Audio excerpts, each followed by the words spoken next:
ఎవరో ఒక అమ్మాయి బాంబే కాదంబరి చూశారు కదా నిన్న. ఈరోజు వింటున్నారా మీరు? వింటున్నారా? ఆ అమ్మాయి సినిమా యాక్ట్రెస్ కూడా. ఆ అమ్మాయిని పట్టుకొచ్చి దొంగ సంతకాలు, దొంగ పుస్తకం రాసి ఫోర్జరీ చేసినటువంటి డాక్యుమెంట్స్ తయారు చేసి దొంగతనంగా ఆవిడలో పెట్టి ఆవిడ్ని ఇక్కడ అరెస్ట్ చేసి ఇక్కడ కస్టడీలో పెట్టే పరిస్థితికి వచ్చారు. అంటే పోలీసులు ఎవరైతే ప్రజల ప్రాణాలు కాపాడవలసిన పోలీసులే ఇలాంటి పనులు చేస్తే ఇంకా రక్షణ ఎవరుకుంటుందని అడుగుతున్నా. ఇలాంటి చాలా సంఘటనలు జరిగాయి. అందుకే మీరందరూ గుర్తుపెట్టుకోవాల్సిన అవసరం ఉంది. భవిష్యత్తులో ఒకటే మీ అందరికి హామీ ఇస్తున్నా, మీరందరూ మేము మీ భవిష్యత్తు కోసం పనిచేస్తున్నాం, రాష్ట్ర భవిష్యత్తు కోసం పనిచేస్తున్నాం. ఈ యొక్క చెట్లు పెట్టే కార్యక్రమం ఒక ఉద్యమంగా మనం ముందుకు తీసుకుపోవాల్సిన అవసరం ఉంది. దీనికోసమే ఈరోజు మేము చెప్పినట్టు ఎక్కడ చూసినా 50% పచ్చదనం ఉండేట్టుగా చూస్తాం. నదుల అనుసంధానం చేసి ఎక్కడికక్కడ కరువు అనే మాట లేకుండా పూర్తిగా ప్రతి ఎకరాకు నీళ్లిచ్చే బాధ్యత, పోలవరాన్ని పూర్తి చేసే బాధ్యత తీసుకుంటాం.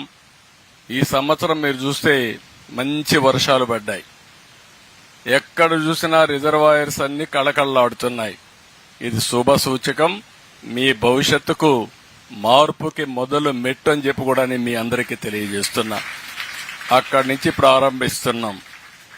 ఇంకొక పక్కన ఒకప్పుడు కరెంట్ అనేది ఎక్కడో ఉత్పత్తి చేసి వస్తే ఇప్పుడు మీ స్కూల్లోనే కరెంట్ ఉత్పత్తి చేసుకోవచ్చు, మీ ఇంట్లో కరెంటు తయారు చేసుకోవచ్చు, మీ పొలంలో కరెంటు తయారు చేసుకోవచ్చు. సోలార్ ప్యానెల్స్ పెట్టుకుంటే మీరు అక్కడనే తయారు చేసుకుంటారు. కడాన మీరు కరెంటు తయారు చేసుకోవడమే కాదు, స్కూలుకు పోవాలంటే స్కూల్ బస్సు కూడా అవసరంలే. మీరు స్కూటర్ కొనుక్కుంటే, సైకిల్ కొనుక్కుంటే ఇంట్లో ఛార్జ్ చేసుకుని సైకిల్ కూడా దొక్కే పని లేకుండా మీరు స్కూలుకు పోయి మళ్ళా వచ్చే పరిస్థితి వస్తుంది. మార్పులు ఎంత వస్తున్నాయో మీరు పిల్లలు మీరు గుర్తుపెట్టుకోవాలి. ఒక విధంగా మీరు అదృష్టవంతులు మాకంటే. మేము చిన్నప్పుడు స్కూలుకు పోవాలంటే నడిచిపోయేవాళ్ళం 6 కిలోమీటర్లు. ఈరోజు మీరు ఏది కావాలన్నది వచ్చే పరిస్థితి వస్తుంది. ఇంకా భవిష్యత్తులో ఇంకా అనేకమైన మార్పులు వస్తాయి. మేము అందుకే ఆలోచిస్తున్నాం. సోలార్, విండ్, అదే మరి పంప్డ్ ఎనర్జీ ఇవన్నీ పెట్టి ఏమాత్రం కూడా పొల్యూషన్ లేని కరెంట్ ని, గ్రీన్ కరెంట్ ని తయారు చేసే పరిస్థితి వస్తుంది. తద్వారా గ్రీన్ హైడ్రోజన్ కూడా వస్తుంది. దీనివల్ల మీకు ఉద్యోగాలు వస్తాయి, రాష్ట్రానికి సంపద వస్తుంది. ఇంకొక పక్క ఖనిజ సంపద ఎవరిని దొయనీయం, ఇసుక ఫ్రీగా ఇస్తాం. ఇంకొక పక్కన మీరు చూస్తే ఏవైతే పరిశ్రమలన్నీ ఈ యొక్క ఖనిజ సంపదతో మనం తయారు చేసుకునే పరిస్థితి వస్తుంది. కడాన నేను ఒకటే మిమ్మల్ని అడుగుతున్నా, సమాజం అంటే జీవ వైవిధ్యం ఉండాలి. దేశం అంటే అడవులు, జంతువులు, పక్షులు, జలవనరులు అన్నీ కలిస్తేనే ఈ యొక్క సమతుల్యం ఉంటుంది.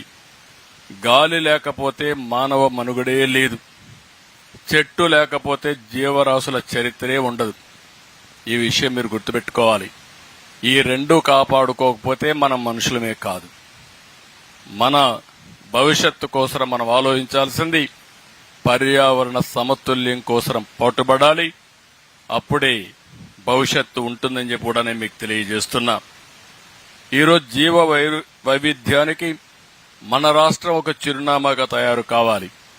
13 వన్యప్రాణ సంరక్షణ కేంద్రాలు, 3 నేషనల్ పార్కులు, 2 జూలాజికల్ పార్కులు, 1 టైగర్ పార్కు శాంక్చురీ, ఇంకొక పక్క ఒక ఎలిఫెంట్ శాంక్చురీ, ఇవన్నీ వచ్చే అవకాశాలున్నాయి.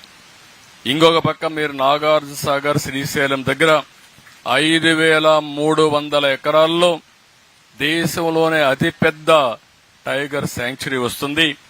80 పులులు ఉన్నాయి.